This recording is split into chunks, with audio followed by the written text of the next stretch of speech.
ஜெய் ஸ்ரீராம். அயோத்தியா காண்டம். அது தசரதர் ராமருக்கு பட்டாபிஷேகம் செய்யறதுக்கு பிளான் பண்ணுவார். மந்திரிகள்கிட்ட கேட்பார், ராமர் பட்டாபிஷேகம் பண்ணலாமான்னு. அப்போ ராமர் நல்ல திறமைசாலி, புத்திசாலி, அவர் உங்களுக்கு அடுத்து அவரே ராஜாவாக இருக்கலாம், பட்டாபிஷேகம் பண்ணிடலான்னொன்னே சரின்னு நீங்கள் ஊர் மக்கள்கிட்டலாம் இன்ஃபார்ம் பண்ணுவோன்னொன்னே தண்டவராக போட்டு எல்லா இடத்தையும் சொல்லுவேன். அப்போது கைக்கு சர்வெண்ட் மந்தரை சொல்லுவா, எல்லோரும் கேட்பா, எல்லாம் ஹாப்பியாக இருக்க பார்த்துட்டு என்ன நீங்களாம் ஹாப்பியாக இருக்கே ஏன் நான் ராமருக்கு பட்டாபிஷேகம் பண்ண போகிறான்னொன்னே. அப்போ கோவம் தரும், என்ன ராமருக்கு பட்டாபிஷேகமா, சரின்னு சொல்லிட்டு நேரம் கைகிட்ட போவா. இங்கே பாரு, ராமருக்கு பட்டாபிஷேகம் பண்ண போகிறாளான்னொன்னே. அப்படியான்னு சொல்லிட்டு ஒரு நகை எடுத்து கிஃப்டாக கொடுப்பாள். என்ன இதுன்னு சொல்லிட்டு தூக்கி எரிஞ்சிடுவா. இப்போது ராமர் பட்டாபிஷேகம் நடந்தால் அவன் சீதை ராணி ஆகிடுவா, கௌசல்யா ராஜமாதா ஆகிடுவா. அதுக்கப்புறம் அவன் நினச்சது தான் அவள் செய்வா. நீயும் பரதன் சர்வெண்ட் மாதிரி தான், அவன் நினச்சது தான் நீ செய்யணும் ஒன்று. சரி, நான் இப்போ என்ன பண்ணணும் நீ சொல்லுன்னொன்னே. அந்த காலத்தில் தேவர்களுக்காக அசுரர்களோட என்னோடய ஹஸ்பண்ட் தசரதர் சண்டைக்கு போனேன்.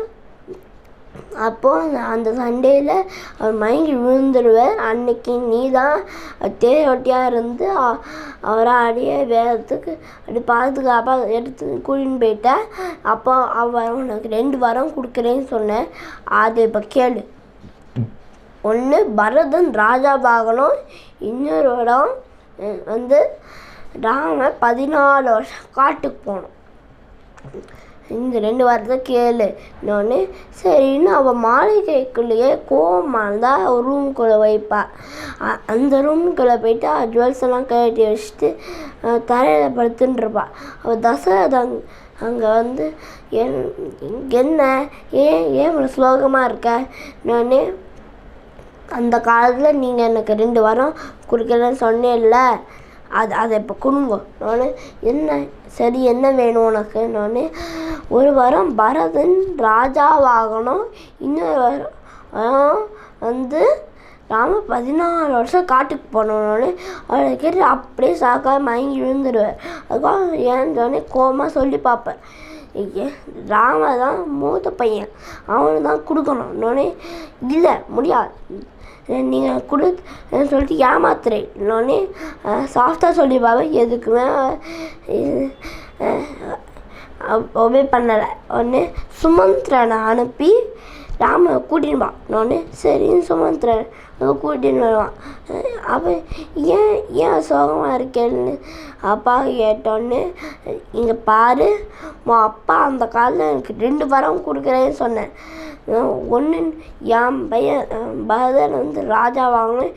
இன்னொன்று, நீ 14 வருஷம் காட்டுக்கு போனோன்னு. சரி, நான் என் அப்பாவோட வாழ்க்கையை கீப்பப் பண்ணி தரேன். என் தம்பியை ராஜா வைக்கட்டும், நான் காட்டுக்கு போகிறேன் சொல்லிவிட்டு அப்படியே கௌசல்யாவோட மாளிகையை நோக்கி போகிறார். அந்த காலத்தில் தசரதர் கைகேயிக்கு 2 வரம் கொடுக்குறேன்னு சொன்னேன். அதை கைகேயி கேட்டிருக்கா. ஒன்று, நான் 14 வருஷம் காட்டுக்கு போகணும், பரதன் ராஜா ஆகணும், அதனால் நான் 14 வருஷம் காட்டுக்கு போகிறேன்னொன்னே. ஏன்னா நீ காட்டுக்கு போயா, அப்போது நானும் வரேன்னொன்னே. இல்லை நீங்கள் இருங்கோ நோனே. அப்போ லக்ஷ்மணன் வந்துடுவான். அப்போது என்ன நீங்கள் ராஜாவாக போகிறேன், நீங்கள் காட்டுக்கு போகிறீடா, இருங்கோ நம்ம மாதத்தனை எடுத்துகிட்டு போய் தசரத சண்டை போட்டு அதை ஜெயிச்சு நீங்கள் தான் ராஜாவாகணுன்னு. இல்லை நான் அப்பா கூட வாக்கு, நம்ம தான் அதை காப்பாற்றணும், நான் போகிறேன்னொன்னே. அப்போ நானும் வருவேன்னொன்னே. இல்லை, அப்பாவோட வரம்படி நான் மட்டும்தான் போகணுன்னொன்னே. இல்லை, நீங்கள் உங்கள் கூட நான் வந்தே தான் தீருவேன் இன்னொன்று. சரி வா அப்படின்னு சொன்னோடனே அப்போ சீதையும் சொல்லுவாள், இல்லை நானும் வரேன்னொன்னே. அப்போது நான் சொல்லுவேன், சின்ன வயசுலேயே மிதையில் இளவரசியாக இருந்திருக்க, இப்போ நீ அயோத்திக்கு ராணி, அதனால நீ இங்கே இரு. நானே இல்லை, நீங்கள் இருக்கிற இடம் தான் எனக்கு அயோத்தி. நானே சரி வா அப்படின்னு கூட்டிட்டு அதெல்லாம் அப்போ சுமந்திரனோட தேரில் போவாள். சுமந்திரன் தேரில் போனோடனே அவள் அயோத்தி மக்கள்லாம் பின்னாடியே போவாள். அப்புறம் ஆற்று நதி கரையில் படுத்து தூங்குவாள். தூங்கிட்டு இருக்கும்போது நைட்டில் ராமர், லக்ஷ்மணன், சீதை சுமந்திரனோட தேரில் அப்படியே அந்த அப்படியே காட்டுக்குள்ளே போயிடுவா. அங்கே குகனை பார்ப்பா. அங்கே குகன் சொல்லுவான். அங்கே குகன்கிட்ட நைட்டு படுக்கிறதுக்கு இடம், சாப்பாடு எல்லாம் கொடுப்பான். அந்த அப்போ சுமந்திரன் நானும் வேணா அவங்க கூட காட்டுக்கு வரேனே. நானே இல்லை நீங்கள் எங்கள் அப்பாவுக்கு ஃப்ரெண்டு, அதனால் எங்கள் அப்பா கிட்ட போய் சமாதானப்படுத்துங்கோ, அதுக்கும் நான் சொல்லிவிடுங்கோ கைகேயி மாதாட்ட நாங்கள் காட்டுக்குள்ளே போயிட்டோன்னு. நானும் சரின்னு சொல்லிட்டு ரதத்தை எடுத்துன்னு கிளம்பிடுவேன். குகன் அவளை அந்த பக்கம் கொண்டு விட்டுடுறான். அப்புறம் அவளாம் சித்தகூடம் ஒரு ஊரில் ஹட்டு ரெடி பண்ணி அவளாம் அங்கே நல்லா இருப்பாள். அப்புறம் இந்திய நடுவில் தசரதை கைகேயிட்ட கோஷிண்டு கௌசல்யாவோட பேலஸுக்கு போய் சொல்லுவேன், ராமர் காட்டுக்கு போயிட்டான் அப்படின்னு சொல்லப்பட்டு உடம்பு சரியில்லாமல் படுத்துன்றுவர். அதுக்கப்புறம் சொல்வேன், அந்த காலத்தில் எனக்கு ஒரு சாபம் கிடச்சது. என்ன சாபம்னு இல்லைன்னு கேட்பா. அந்த காலத்தில் நான் பெரிய வீரன். அப்போல்லாம் நான் சத்தரை கேட்டு அம்பை விடுவேன். அப்போ ஒரு நாள் நான் சத்தரை கேட்டு அம்பை விடுறப்ப ஒரு யானை தண்டி குடிக்கிற மாதிரி இருந்தது. அதை நோக்கி அம்பை விட்டேன். அப்புறம் அது யாரை கத்திர இருந்தது என்னன்னு போய் பார்த்தா அது பிராமண பையன் இருந்தான். அப்போ சொன்னால் நான் என்னோட அம்மா அப்பாவுக்கு கண்ணு தெரியாதா, வயசானவா, நான் அவளுக்கு தண்ணி எடுத்துன்னு போகிறேன். ஆனால் இப்போ அம்பு பட்டதான் நான் செத்து போகிறேன். ஆனால் இந்த தண்ணியை மட்டும் அவள்கிட்ட கொடுத்துருங்கோனோன்னு சரி அப்படின்னு சொல்லிவிட்டு அந்த தண்ணியை எடுத்துகிட்டு போய் அவள்கிட்ட கொடுத்தோன்னே குடிச்சிட்டா சொல்ல, இது எங்களோட பையன் என்னோட சத்தமாக தெரியல, நீங்கள் யாருன்னு கேட்டப்ப நான் தசரதர் மகாராஜா, நான் சத்தரை கேட்டு அம்போட்டதுனால உங்கள் பையன் செத்து போயிட்டானோன்னு. என்ன எங்கள் பையன் செத்து போயிட்டானா, அங்கே எங்கேயும் கூட்டின்னு போவேன். அப்போ உண்டான காரியம் பண்ணிட்டு சாம விட்டுருவா. எங்களோட கடைசி காலத்தில் நாங்கள் எப்படி எங்கள் பையனை பிரிஞ்சு கஷ்டப்படுறோமோ அதே மாதிரி நீ உன்னோட கடைசி காலத்தில் உன்னோட பையனை பிரிஞ்சு கஷ்டப்படுவ அப்படின்னு சொல்லிட்டு செத்து போயிட்டான் அவன். இப்போ எனக்கு கடைசி காலம் வந்துடுத்து அப்படின்னு சொல்லிட்டு செத்து போயிடுறார். அதுக்கப்புறம் பரதன் ராஜா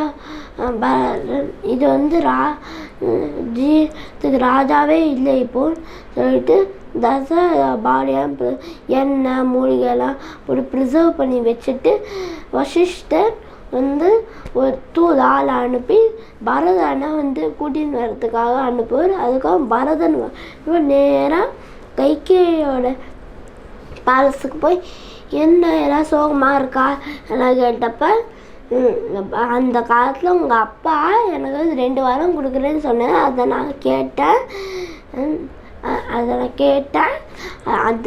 அது இப்போது 1 வாரம் ராமர் 14 வருஷம் காட்டுக்கு போகணும். அதுக்காக நீ ராஜாவாகணும். இப்போ ராமனும் காட்டுக்கு போயாச்சு, தசரதன் செத்து போயாச்சு, அதனால் நீ தான் இப்போ ராஜானவனே. உடனே கோபம் வந்துடும். என்ன என்னோட அண்ணன் ராமன் இல்லாமல் எனக்கு எதுக்கு இந்த வசதியெல்லாம், அதுக்காக நான் அப்பா இல்லாமல் நான் இதுக்கு இதெல்லாம் நீலாம் ஒரு அம்மாவா அப்படின்னு சொல்லிட்டு அவன் போயிடுவான். இதுக்கு நடுவில் சத்ருகானை மந்தரை கொல்ல போயிடுவான். பரதன் ஸ்டாப் பண்ணிடுவான். நம்மலாம் கேர்ள்ஸ் எல்லாம் கொல்லக்கூடாதுன்னு சரி நம்ம வந்து கௌசல்யா மாதாட்ட போகலாம் அப்படின்னு சொல்லிட்டு கௌசல்யா மாதாட்ட போவா. அங்கே போனான்னு பார்த்து கோவப்படுவா கௌசல்யா.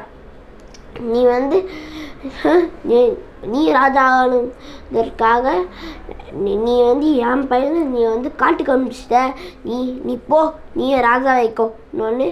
இல்லை அவன் போய் கௌசல்யா காலில் போய் விழுந்துடுவான். இல்லை எனக்கு இதை பற்றி எதுவுமே தெரியாதுன்னொன்னே சரி நான் சின்ன தாப்பு போகிறேன்னு சொல்லிட்டு சமாதானப்படுத்திடுவா. கௌசல்யா அதோ நீ இப்போ போய் அவங்க அப்பாக்கான காரியத்தெல்லாம் பண்ணணுன்னு அப்பாக்கான காரியத்தெல்லாம் பண்ணி அதுக்கப்புறம் வாங்க நம்ம எல்லோரும் சேர்ந்து போய் ராமரை கூட்டிட்டு பண்ணலான்னு சரின்னு எல்லாரும் போவா. சுமந்திரனோட அங்கே போய் கங்கை கரை போய் கேட்டவங்க குகன்கிட்ட கேட்டால் குகன் சொல்லுவான் அவள் வந்து அந்த பக்கம் போயிருக்கா. சரின்னு குகன் இவள் அந்த பக்கம் கூட்டின்னு போயிடுவான். அப்புறம் அங்கே போய் அப்புறம் காற்றுல அவெல்லாம் வருவாள். அப்போ அதை பார்த்துட்டு அனிமல்ஸு பேர்ட்ஸ் எல்லாம் பயந்து அந்த பக்கம் இந்த பக்கம் ஓடும். அதுக்கப்புறம் என்ன ஒரே சத்தமாக இருக்கே அப்படின்னு லக்ஷ்மி மரத்து மேலே பார்த்தா பரதன் தேரில் வந்துட்டுருக்கான். உடனே அவன் நினச்சிடுவான் வந்து பரதன் சண்டைக்கு வரான்னு நினச்சிட்டு இங்கே கேட்டால் நீங்கள் பாருங்கோ பரதன் சண்டைக்கு வரான் நம்மளை கொல்ல, வாங்கோ நம்ம ஆயுதத்தில் எடுத்துகிட்டு போய் பரதன் சண்டை போடலான்னு.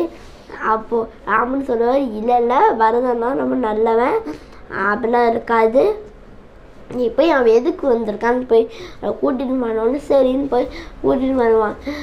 அப்புறம் ராமன் பரதனும் கட்டிக்கிறான். அப்புறம் பரதா நீ என் காலத்துக்கு வந்திருக்கன்னொடனே வாங்கோ நீங்கள் தான் அண்ணா, வாங்க நம்ம போய் ராஜாவாக இருக்கலாம்னா. இல்லைன்னொடனே ஆமாம் அப்பா எங்கே, அப்பா ஏன் வரலன்னொன்னு அவன் எதுவுமே பேசாமல் இருப்பான். நான் உன்கிட்ட தானே பேசின்னு இருக்கேன், எங்கள் அப்பான்னு கேட்டப்போ அப்பா செத்து போயிட்டாருன்னொன்னு, இன்னும் அப்பா செத்து போயிட்டாரா அப்படின்னு அவரும் சோகப்படுவேன். அதுக்கப்புறம் அவளுக்கு அங்கே இருக்க நதிக்கரையில் சாதம் கொடுப்பாள். அதுக்கப்புறம் பரதன் சொல்லுவான், நீங்கள் வாங்கோ அப்பா வாக்கு வேணால் நான் 14 நிமிஷம் காட்டில் இருக்கேன்னொன்னே. இல்லை நம்ம அப்பாவோட வாக்கை நான் நிறைவேற்றுறேன், ஆனால் நான் 14 நிமிஷம் காட்டில் இருக்கேன், நீ போய் ராஜாவாக இருந்தோன்னே. இல்லை நீங்கள் கரெக்டாக 14 நிமிஷத்தில் காட்டு வந்துடணும், அப்படி நீங்கள் வரலன்னா நான் அக்னி பிரசனம் பண்ணிடுவேன்னொன்னே. கண்டிப்பாக நான் வந்துடுறேன் இன்னொன்று. சரி உங்கள் சார்பாக நான் வந்து ஆட்சி பண்ணுறேன், அதனால் அவங்க பாதுகையை கொடுங்கன்னொன்னே அவர் பாதுகையை கொடுப்பேன். பரதன் வந்து பாதுகையை எடுத்துட்டு அதுக்கு வெளியே இருக்கிற நந்தி கிராமத்தில் வந்து ராமர் சார்பாக ஆட்சி பண்ணுவான். அதுக்கப்புறம் ராமர் அங்கேருந்து அத்திரி அனுசியாவோட ஆசிரமத்துக்கு போவாள். அங்கே வந்து அத்திரி முனிவர் வந்து ராமருக்கு எப்படி ஒரு ராஜாவாக இருக்கணும், இப்படி நல்ல மனிதனாக இருக்கணும்லாம் டீச் பண்ணுவார். அப்போ அனுசியாவும் சீதை டீச் பண்ணால் எப்படி ஒரு நல்ல ஒய்ஃபாக இருக்கணும்னு. அதுக்கப்புறம் அந்த ஜுவல்ஸ் அத்திரி அனுசியாவோட ஜுவல்ஸ் எல்லாம் சீதை கொடுப்பா.